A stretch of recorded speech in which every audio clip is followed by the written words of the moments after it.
The rain does not stop. Fire moon. It has fallen, a relentless grey sheet turning the world to mud and water. The river, once a giver of life, is now a brown, churning beast, swallowing its banks and gnawing at the roots of the ancient cycads. For the mud-turtle clan, the world shrinks to the confines of a high-ground cave, its entrance a weeping maw that dribbles endlessly. The old rhythms are broken. The familiar calls of the forest are silenced, replaced by the ceaseless drumming of the storm and the groan of overburdened trees. This is a new, drowning epoch of prehistoric life, and the old ways are dying with the land. Kale, the clan's elder, tastes the air and smells only rot and dream. He watches the young ones, their eyes wide in the flickering firelight, their kinship a fragile warmth against the cold damp that seeps from the stone. They are hungry. The last of the smoked ornithomimos is gone, and the hunting grounds are a submerged wasteland. The very concept of early humans surviving here seems a cruel joke whispered by the wind. A tremor runs through the rock, not from thunder, but from something far heavier, something that walks. The children fall silent, and the adults grip their flint-tipped spears, a useless comfort. The sound comes again, a deep, resonant thump that vibrates in their bones. From the cave mouth, they see it, a monster born of the flood, driven from its fluvial kingdom, a Spinosaurus. Its immense jagged silhouette against the grey sky slices through the inundated forest. It moves with a predatory grace that belies its size, its long, crocodile-like snout sniffing the saturated air. It is a thing of the river, a master of the deep water, yet here it is, a refugee of its own element, trespassing on solid ground. Its presence is a violation of the world's order. Primal fear, cold and absolute, grips the clan. They are not hunters here. They are mice in a giant's house. The ground shudders again.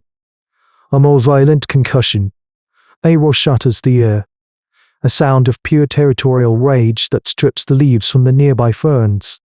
From the tree line opposite the river beast, the land tyrant appears. A Tyrannosaurus Rex, its massive head held high, surveys its waterlogged domain.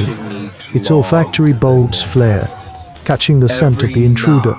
It sees the Spinosaurus not as a fellow refugee, but as a challenge, a rival. The two most dangerous dinosaurs on this part of the continent, two apex predators from different worlds, are now staring each other down in the clan's front yard.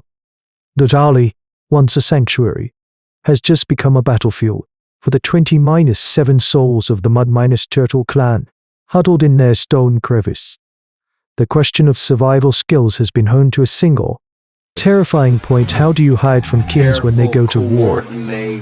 Days bleed into nights, marked only by the shifting intensity of the rain and the earth shaking percussion of the Titan's war. Hunger is a hollow ache in the belly, a constant whimper from the children that gnaws at the clan's resolve. The war outside is not a single, decisive dinosaur fight. It is a grinding campaign of intimidation and violence. Wars echo through the flooded ravines, followed by the splintering of trees and the shrieks of dying animals caught in the crossfire. For the clan, it is a symphony of death they can only listen to, trapped and starving. They are witnesses to a conflict that defines this era of a violent ancient earth, a footnote in a battle of gods. It is Alara who first sees the pattern. Her eyes, sharpened, accustomed to tracking smaller game, are fixed on the giants. She is one of the clan's best hunters, a living library of animal behavior, a skill honed by generations of human ancestors. She watches from the highest ledge of their rock shelter, a damp, miserable perch. She sees that, after a kill, a messy, brutal affair, the victor, be it the Tyrannosaurus Rex or the Spinosaurus, gorges itself. Sated in blood drunk, it often leaves the carcass, moving off to patrol the borders of its newly claimed territory. There is a window, a sliver of time between the king's departure and the arrival of smaller, bolder scavengers. She brings her observation to the fire, her voice low, Urgent murmur against the storm. We follow the victor, she says, her gaze meeting Kayla's. We wait. When it leaves, we take what is left. We become shadows. The idea hangs in the damp air, thick with madness and possibility. To deliberately approach the kill of a Tyrannosaurus, to tread on ground still slick with its saliva, it is a violation of every instinct that has kept their lineage alive. The elders protest, their voices raspy with fear, but the sight of their godchildren, their small frames trembling, silences them. This is a turning point in their hominid history, a forced adaptation driven by desperation. Kale looks at the faces around the fire, at the hope flickering in some, the terror in others, and he nods. Community is their only true weapon. They will do it together. The opportunity comes 2 days later. The Tyrannosaurus, a monstrous bull with ancient scars striping its snout, ambushes a lone triceratops driven to the lowlands by the flood. The battle is short and cataclysmic. The clan watches, their hearts pounding in their chests. The Tyrannosaurus Rex rips into the Ceratosaurus flank, its powerful neck muscles tearing away huge swaths of flesh. After eating its fill, it lets out a triumphant roar that shakes the very stone they hide behind and lumbers away towards the ridge.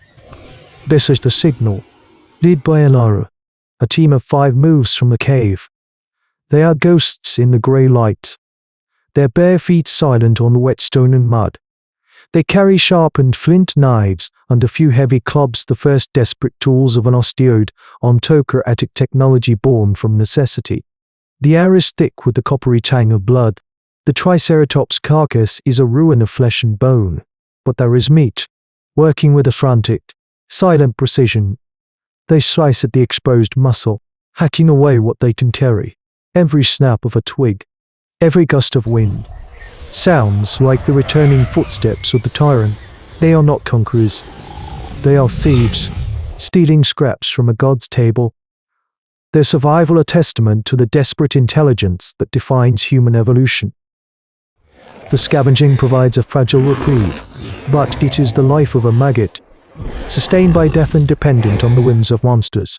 The rain finally ceases, leaving a sky the color of a fresh bruise. The valley below is a transformed world, a mosaic of stagnant pools and treacherous mud, a permanent battleground. Kale knows this is no life. It is a slow death sentence. From their high cave, he has watched the distant cliffs on the other side of the valley, seeing the caves that honeycomb their faces a fortress, a true home, high above the carnage. The path to it is a flat, open floodplain, a killing field with no cover. To cross it is suicide. And so, the greatest to love human evolution foresight is brought to bear not on a hunt, but on a war. The plan Kale proposes at the clan fire is one of sheer, audacious insanity. It is met with stark silence. They will not simply avoid the kings. They will stoke their fury. They will engineer a final, cataclysmic dinosaur battle and use the ensuing chaos as their shield. We will make them fight, Kale says, his voice slow and steady. Their rage will be our smoke, their roars, our thunder. We will use the gods to blind themselves. This is a gambit that transcends the simple survival skills of early humans. It is a leap into strategic thinking, a chapter in the harsh textbook of prehistory. Alara volunteers to lead the lure party. 3 others, the swiftest and quietest of the clan, join her. It is an act of profound altruism. Their chances of return are slim. They take the massive, keratinous horn of the dead Triceratops, using it as a hook to drag the foulest, most pungent slab of its remains. This is their bait. Under the cloak of a moonless night, they descend into the valley. Every shadow is a threat. Every splash of water a potential death knell.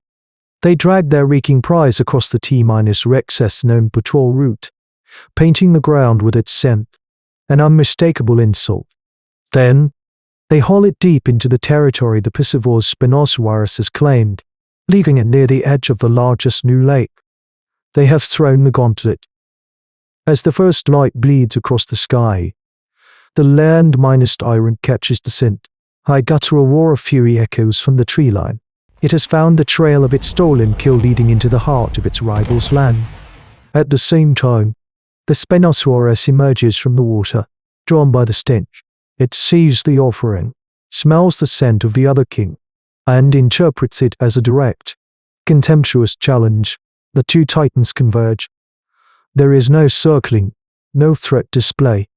There is only immediate, explosive violence. The Tyrannosaurus charges, its massive head a battering ram. The Spinosaurus meets it head minus on, its claws like scythes staring at the tyrant's thick hide. The T-Rex versus Spinosaurus conflict that scholars of a distant future will debate begins now. In blood and fury, this is the signal. As the ground trembles with their combat, Kale leads the rest of the clan 20-3 men, women, and children out into the open. They run, they scramble through the mud and across the floodplain, their world consumed by the apocalyptic symphony behind them. They do not look back. They only hear the shattering of bone, the shrieks of unimaginable agony, and the earth-minus shaking thuds of titanic bodies slamming together. They have gambled their existence on the rage of monsters, and as they reach the safety of the cliffs and begin to climb, they know they have won. From their new home in the high caves, they watch the conclusion of the war they started. A wounded, bleeding Tyrannosaurus finally limps away, leaving its rival broken in the mud. The valley falls silent, save for the wind. The mud-minus turtle clan is safe, their new home a citadel looking down upon the world of giants. But they are changed. What happened in that valley was more than survival. It was the dawn of a new kind of consciousness on this ancient earth. They did not simply hide from the apocalypse. They conducted it. They looked upon the two most powerful predators the world had ever known and saw not gods to be feared, but forces of nature to be understood, predicted, and ultimately manipulated. This single, desperate act of collective intelligence is a whisper of the force that will one day unseat the dinosaurs. It is the understanding that the greatest weapon is not the sharpest stone or the strongest arm, but the mind that can comprehend the battlefield and turn the enemy's own power against itself. Their gambit was the first, audacious declaration from our human ancestors that this planet would not be ruled by teeth and claws forever. These are the stories etched not in stone, but in bone and defiance. This is the chronicle of the first dawn. But in the thin air of the high plateaus, a new shadow learns to hunt the wind.